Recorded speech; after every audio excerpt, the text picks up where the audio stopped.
चुनावी साल में राजनीतिक दलों का वादे करना या अपने पिटारे खोलना आम बात है। मध्य प्रदेश में साल के आखिर तक चुनाव है और यहाँ राजनीतिक गर्मी महसूस की जा सकती है। भारतीय जनता पार्टी और कांग्रेस के बड़े बड़े नेता मध्य प्रदेश में रैलियां और सभाओं में शामिल होने लगे हैं। इनके भाषणों से समझ सकते हैं कि किसके पिटारे में जनता के लिए क्या है और सबसे अहम क्यों है।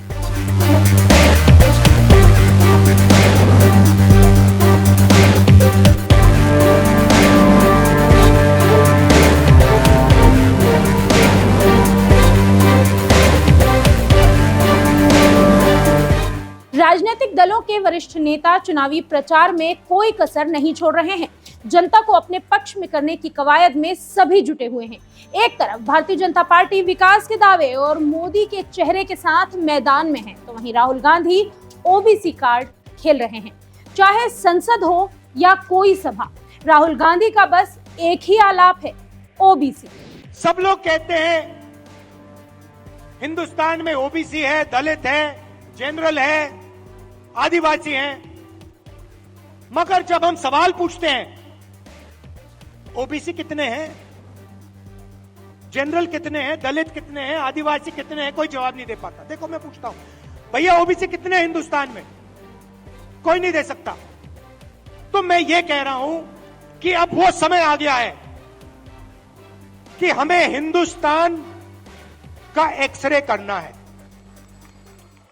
यह पता लगाना है कि अगर 90 अफसर हिंदुस्तान को चला रहे हैं और उसमें से 5% भागीदारी ओबीसी को मिल रही है, तो क्या ओबीसी की आबादी 5% है? क्या हो ही नहीं सकता। तो अगर उनकी आबादी 5% नहीं है, अगर उनकी आबादी 50% है, तो उनका 5% बजट पे कंट्रोल क्यों है? उनका 50% बजट पे कंट्रोल क्यों नहीं है? अब जब मैं ये सवाल उठाता हूं, बीजेपी के लोग कांपने लग जाते हैं, नरेंद्र मोदी जी भाग जाते हैं। राहुल गांधी कांग्रेस की जन आक्रोश यात्रा के साथ काला पीपल विधानसभा के पोलाय कला पहुंचे। इस दौरान उन्होंने एक तरफ तो भारतीय जनता पार्टी पर निशाना साधा, तो वहीं दूसरी तरफ राहुल गांधी ने महिला आरक्षण कानून में ओबीसी को शामिल किए जाने को लेकर एक बड़ा ऐलान कर डाला। राहुल गांधी ने मध्य प्रदेश में चुनावी प्रचार का जो भाषण दिया, उसका केंद्र मात्र अन्य पिछड़ा वर्ग यानी कि ओबीसी पर था। अब जानते हैं इसकी मुख्य वजह क्या है। बता दें, राहुल गांधी मालवा निमाड़ अंचल में थे, जहां विधानसभा की 66 सीटें हैं, जिनमें से 31 आरक्षित है। इतना ही नहीं, अनारक्षित 35 सीटें जिन पर सामान्य है। लगभग 40 टिकट ओबीसी नेताओं को ही मिलता है, यानी कि जो 40% टिकट है इन सामान्य सीटों पर, वो भी ओबीसी नेताओं को ही दिया जाता है। अब इसकी वजह क्या है, ये भी जानते हैं। अगर इसे राजनीतिक दृष्टि से समझने की कोशिश करें तो मध्य प्रदेश में ओबीसी का जनाधार है, जिसे राहुल गांधी भुनाना चाहते हैं। मध्य प्रदेश देश का पहला ऐसा राज्य है जिसने जातिगत जनगणना के आंकड़े सार्वजनिक किए थे। जिन सरकारी आंकड़ों के मुताबिक मध्य प्रदेश में सबसे अधिक 50.09% आबादी ओबीसी यानी कि अन्य पिछड़ा वर्ग की है। जब 2003 में दिग्विजय सिंह को हराकर भारतीय जनता पार्टी सत्ता में आई, तब बीजेपी ने भी ओबीसी यानी कि उमा भारती के चेहरे पर ही दांव खेला था और इस चुनाव में भी केंद्रीय मंत्री प्रहलाद पटेल को टिकट देने की मुख्य वजह यही मानी जा रही है कि ओबीसी बाहुल्य प्रदेश का मुख्यमंत्री ओबीसी हो सकता है।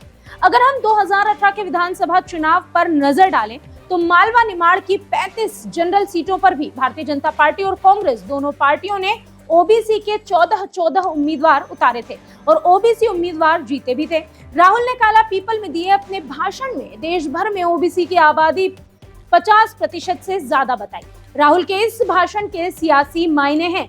कांग्रेस इस बार ज्यादा ओबीसी चेहरे जनरल सीटों पर उतार सकती है। हालांकि अब तक जारी हुई भारतीय जनता पार्टी की उम्मीदवार की सूची में ओबीसी वर्ग के चेहरे कम हैं, लेकिन जब मालवा और निमाड़ अंचल की सीटों की घोषणा होगी तो कई ओबीसी चेहरे मैदान में नजर आएंगे। मध्य प्रदेश में 2003 में हुए सत्ता परिवर्तन के समय भी एक ओबीसी मुख्यमंत्री उमा भारती ने ही शपथ ली थी।